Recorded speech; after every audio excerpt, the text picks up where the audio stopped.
Hey everyone, welcome back. Ready to really get those brain cells firing? Today we're going to dive into something pretty wild. We're going to talk about free will. Oh We're going to talk yeah. about ethics and what it all means for both humans and AI, which is really fascinating. Right. We've got some philosophy excerpts to kind of guide our deep dive. hmm We even have some super interesting neuroscience research, so buckle up. This is going to be fun. I'm excited. This topic, it's not just like heady philosophy stuff. It really does impact how we see ourselves Totally. and our justice system, even like how we think about designing AI. It's very real world stuff. Yeah, that's a great point. And our sources, they actually start us off by painting this picture of you standing at a crossroads. It's right Which there. then you get a moral decision to make. But here's the thing. Uh-huh. Are you really free to choose the path? Or has your brain already kind of made that choice? Yeah. It's a question that's plagued us for centuries. And it's not getting any easier with neuroscience and AI coming into the picture. Okay, so let's rewind a little bit. Let's start with the philosophy. Okay. When we talk about free will, what are the major philosophical viewpoints? So philosophers have been kind of going at it from three main angles. First, you've got the libertarians. Okay. They're all about individual freedom, Mhm. full responsibility for your actions. They believe we have this genuine power to choose. So we're morally accountable for those choices. Like Kant, he was big on this. He believed that morality itself, the whole concept, hinges on this ability to act autonomously. Okay. You're making a choice, you're using reason, you're not just like a puppet of external forces. So in that view, it's true morality means having a real choice. Yeah, yeah. Then you have the determinists. They swing completely the other way. They're like, nope, free will is a total illusion. All our actions are predetermined by stuff that's already happened, circumstances beyond our control. There's this quote from Baron Dolbach in one of our sources. He basically said, our choices, they're just a chain reaction, a consequence of everything that came before. Whoa. So for determinists, moral responsibility, it's less about blame and punishment. And it's more about how society deals with the results of those actions, because it was all going to happen anyway. It really makes you wonder if our legal systems are kind of built on a shaky foundation then. Yeah, it definitely poses some pretty tough questions about justice. And then you've got the compatibilists. They're kind of trying to bridge the gap. They say, well, maybe determinism and free will aren't totally at odds with each other. Yeah. Think of David Hume and John Stuart Mill. They belong to this camp. They thought, okay, even if outside stuff influences what we want, we still have this ability to act on those desires and make choices. So even if we're not totally free in the libertarian sense, there's still some level of agency. Exactly. Compatibilism acknowledges that our choices might be influenced, but we're still responsible for acting on them. Okay, so we've got the philosophical framework, but now how does neuroscience, the study of the brain itself, fit into all of this? So this is where things get really wild. Neuroscience research has kind of thrown a wrench into the whole free will thing, especially with these experiments by Benjamin Libet. Oh yeah, I've heard of him.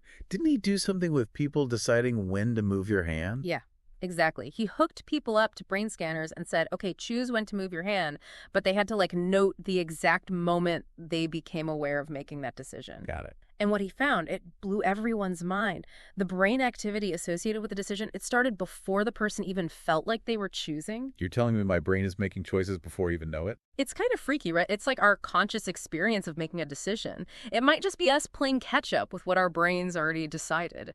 Some neuroscientists see this as evidence against free will, maybe our conscious mind is just along for the ride. Are we all just like puppets then? Controlled by our subconscious? Well, not so fast. Others argue that even if our brains start things unconsciously, our conscious minds can still, veto or change things up. Okay. Your brain throws out an idea, but your conscious mind gets the final say. So maybe there's still some room for us to steer the ship, even if the initial course is set unconsciously. Precisely. It's this super intricate dance between the conscious and the unconscious. And neuroscience is still trying to figure out the choreography. Wow, it's so complex. It is. But here's another layer. Just thinking about free will differently can change how we act. Hold on. You're saying just the way we think about free will can affect our behavior. Absolutely. There's this fascinating research by Kathleen Weiss, and she found that people led to believe that free will doesn't exist, they were more likely to do shady stuff. like cheat or lie. Really? It's like if we think we have no choice, we're more prone to making bad ones. So believing in free will, even if it's just a belief, could actually lead to better choices. That's a pretty strong argument for promoting that idea then. It is, but on the flip side, if we believe in determinism, you know that everything's predetermined, we can experience this thing called moral disengagement. Moral disengagement, what is that exactly? It's kind of like checking out of responsibility. When people think their actions are inevitable, they may feel less accountable, especially when faced with ethical dilemmas like, well, it's going to happen anyway, so why bother trying to do the right thing? So this free will debate, it's not just some abstract philosophy talk.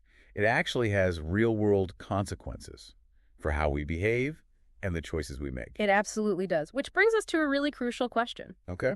If free will is an illusion, does that mean moral responsibility just disappears? That's a huge question. Like, where do we even begin to unpack that? Well, there are different schools of thought on this. You've got folks like Daniel Dennett, a philosopher.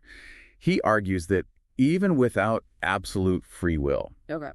we still possess something called moral agency. Moral agency, what does that mean? Basically, it's our capacity to learn, to anticipate consequences, and adjust our behavior. So maybe we're not completely free in our choices, Yeah. but we could still develop this ability to act ethically. So it's less about having complete control and more about understanding how our motivations shape those choices. Right. And this changes how we think about moral responsibility within a deterministic system. It's not so much about punishment. It's more about creating environments that nudge us towards ethical behavior. That makes a lot of sense. If our choices are influenced by things outside our control, then maybe the focus should be on building systems that encourage good choices in the first place. Exactly. And this is especially important when we start talking about artificial intelligence, which is, by its very nature, a deterministic system. AI. The elephant in the room. We can't really talk about free will and ethics without addressing these increasingly intelligent machines, can we? Not really, no. AI systems, they operate based on algorithms, data. They do what they're programmed to do. So can we even call AI ethical if it doesn't have free will in the human sense? That's $1 million question. How do we even approach AI and ethics? One way is to look at how we can program AI to simulate ethical reasoning, even though it's deterministic. Simulate ethical reasoning. How do you even do that? There are a couple of main approaches. One is rule-based systems. We give the AI specific ethical guidelines to follow. It's like a rule book. So giving an AI a set of commandments. Exactly. Program it to follow principles like do no harm or be fair. This lines up with deontological ethics, where it's all about following moral rules. Okay, so what's the other approach? Consequentialist frameworks. Here, the AI is trained to calculate the best outcome, often by trying to maximize overall well-being. So it's like the AI is doing a cost-benefit analysis to figure out the most ethical choice. Precisely. Think of self-driving cars. Oh, right. They're having to make potentially life or death ethical choices all the time. Exactly. The AI in those cars needs to weigh risks and benefits. Choose the action that causes the least harm or the most good. Whoa. That's a ton of responsibility for a machine. Yeah. But even if it can follow rules and calculate outcomes, can we truly call it ethical if it doesn't have things like human intuition or empathy? That's a huge question. That's at the core of the whole AI and ethics debate. And that's a discussion we're going to dive into head first in part 2 of this deep dive. So make sure you come back for more. It's going to get really interesting. I'm looking forward to it. All right, so we talked about some of those limitations of AI when it comes to ethics. But are there any promising developments, solutions people are exploring to make AI more ethical, more responsible? For sure. There's some really cool stuff happening in the research world. One really promising area is these things called hybrid systems. Hybrid systems. Yeah, so they basically combine, the logical power of AI with, good old-fashioned human oversight. So it's like a partnership, AI and humans each bringing their A game to the table. Exactly. AI can handle, those massive data sets, do all the complex analysis, but we humans, we bring the ethical guidance, the empathy, and the understanding of the nuances of situations. Right. Things that AI, at least right now, isn't so great at. So it's like a checks and balances thing. Yeah, pretty much. And another exciting area is this research on AI systems that can self-reflect and learn from feedback. Wait. AI that can think about its own actions? That sounds kind of human, doesn't it? It's still early days, but researchers are working on ways to program AI to not only make decisions, but also analyze the outcomes of those decisions and then tweak their approach based on what they learned. So the AI is like constantly learning, refining its ethical reasoning based on experience. That's incredible. It seems like the line between human and artificial intelligence is getting blurrier all the time. It really is, and it brings up some pretty mind-blowing questions about the future of consciousness, intelligence. Like, what does it even mean to be human anymore? Whoa. Okay, so we've covered a ton of ground in this deep dive. Philosophy, neuroscience, AI. It's a lot to take in. Can we distill some key takeaways for everyone listening? Yeah, definitely. I think one of the biggest is that this debate about free will, it's not just some abstract philosophical puzzle. It really does impact how we understand ourselves, our relationships, the choices we make every single day. And whether or not we have total free will, we still have a responsibility to act ethically, right? Yeah. To build a world that supports ethical behavior. Absolutely. And as AI becomes more and more woven into our lives, we've got to think about the ethical implications, design systems that align with our values. So it's not just about programming AI to follow rules.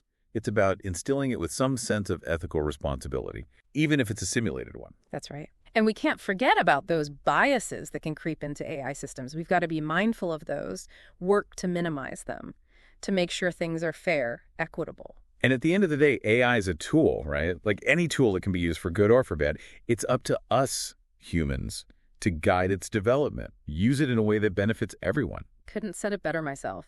Perhaps the biggest takeaway is that this conversation is far from over. As we learn more about the brain and AI, our understanding of free will and ethics will evolve too.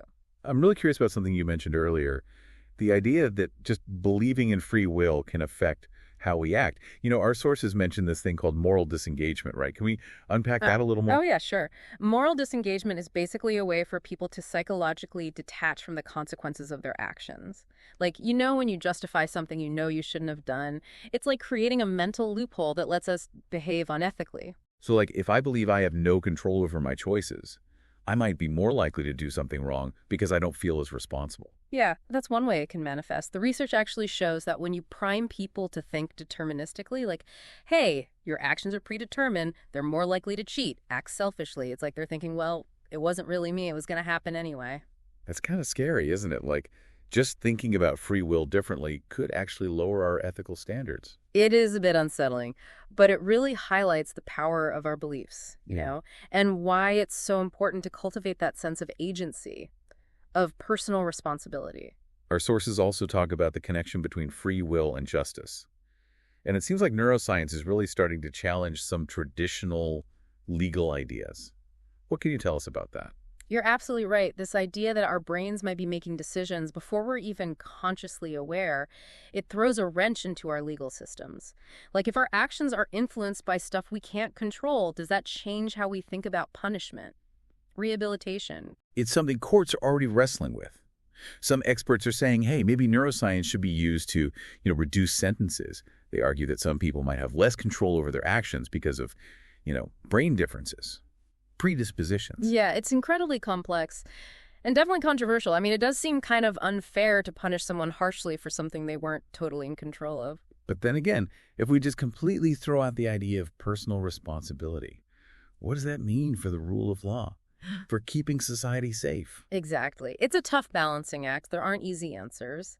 But it's a conversation we absolutely need to be having, especially as our understanding of the brain, of human behavior, keeps evolving. This whole deep dive has really made me rethink how we approach justice, accountability. Maybe we need to totally revamp our views in light of these new scientific findings. I think so. We've got to find ways to integrate this new knowledge about the brain into our legal systems, but without completely undermining the core principles of fairness and justice. This has been quite a journey. We've really gone deep into the weeds of free will, ethics, and the law. Is there anything else from our sources that we should touch on? Oh, there's one thing I think often gets overlooked. And that's the role of emotions in ethical decision-making. For a long time, ethics was seen as this purely rational thing. Yeah, it was all logic and reason, no room for feelings. Exactly. But neuroscience research is showing us that emotions actually play a much bigger role than we used to think. Our sources mention the work of Joshua Green. He used fMRI scans to study how people's brains react to different moral dilemmas. Oh, yeah. I have read about his research. He found that, like, different areas of the brain light up depending on if it's like a personal situation or an impersonal one. Right, like one of his famous examples is the trolley problem. Do you sacrifice one person to save five?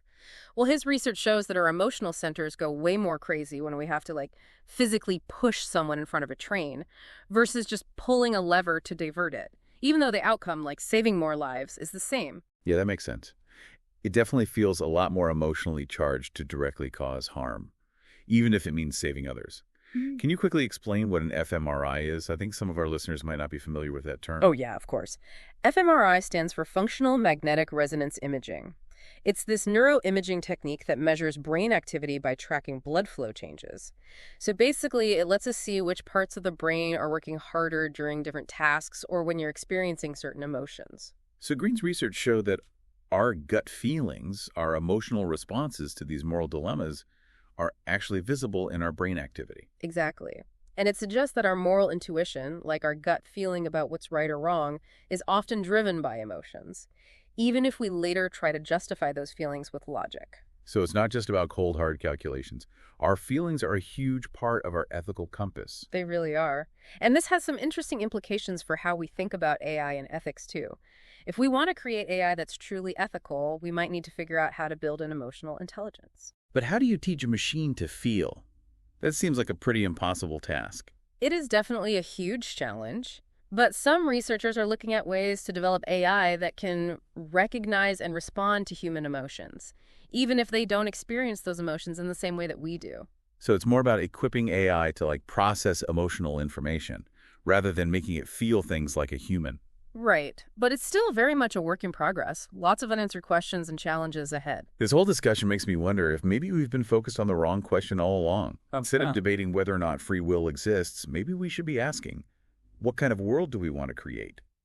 Regardless of the answer. I love that. Whether our choices are ultimately predetermined or not, we still have the power to shape the future.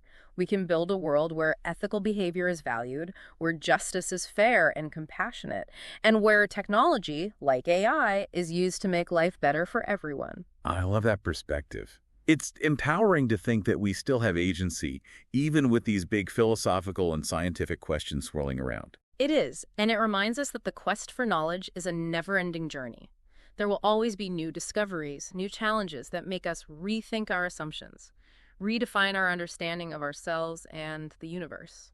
Well, this deep dive has definitely taken us on quite the ride. We've explored the complex world of free will, ethics, and the rise of AI. And even though we might not have all the answers, I think we've come away with a much deeper understanding of these issues. Absolutely. I hope our listeners feel the same way. The goal is to spark curiosity, to encourage everyone to keep thinking, keep exploring. If our listeners leave this deep dive with more questions than they started with, I think we've done our job. Couldn't agree more. This is just the start of the conversation. The more we learn about ourselves, about consciousness, about the potential of AI, the more these questions will change and evolve. And that's what makes it all so fascinating. It's this constant quest for knowledge and understanding. It's what makes us human. So keep exploring, keep questioning, keep digging deeper. Couldn't have said it better myself. And on that note, we want to thank you, dear listener, for joining us on this deep dive into free will, ethics, and the future of intelligence.